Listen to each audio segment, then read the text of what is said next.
حق. لو حضرتك ما خدتش حقهم احنا مسلمين امرنا لله والنبي عليكم ابو سعيد وهيبقى عايزه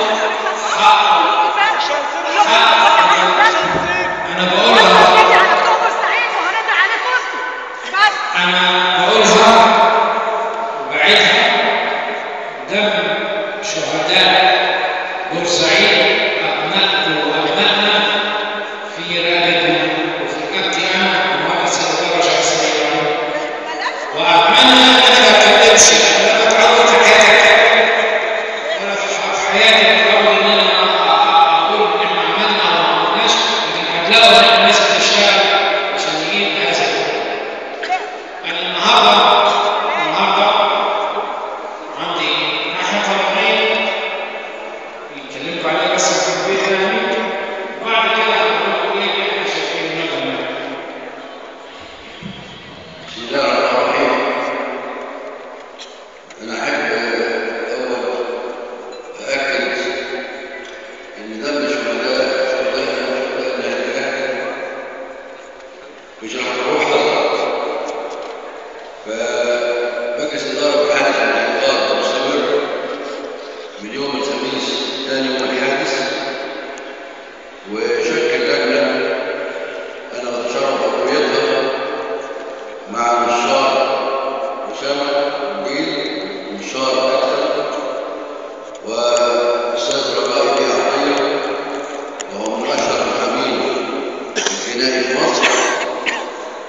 واحنا دائما العمل على ان احنا نصل الى حقوق الشهداء وحقوقكم وحقوق مصر كلها والنادي الاهلي بجميع الوسائل القانونيه. والنهارده مجلس الاداره قبل كده خد قرار ان احنا نتصل بلجنه تقصي الحقائق في مجلس الشعب، زائد اي حد عنده اي شهاده او سيديهات او تصوير بالفيديو او تصوير بالتليفون محمول او اي وسيله ايا كانت تساعدنا في ان احنا نصل الى حقوق الشهداء، طبعا احنا مرحبين بها غير الترحيب.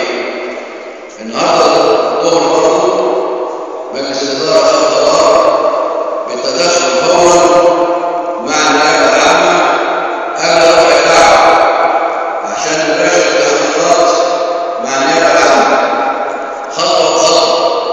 وبالتالي انا احب اكد تاني ان هذه المهمه في رقبتي انا وزملائي وفي رقبه مجلس اداره النادي الاهلي كله، وحضراتكم اطمئنوا تماما لان احنا مش راح يضيع دم هؤلاء الشهداء قدر، وهنعمل كل جهدنا والله موفق باذن الله.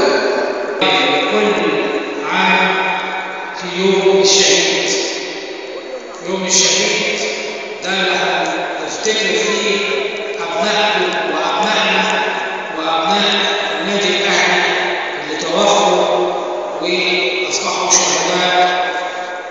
بإذن الله يبقى ده حاجة ذكرى موجودة للشهداء الأهلي. الأهم إن إحنا لازم نذكر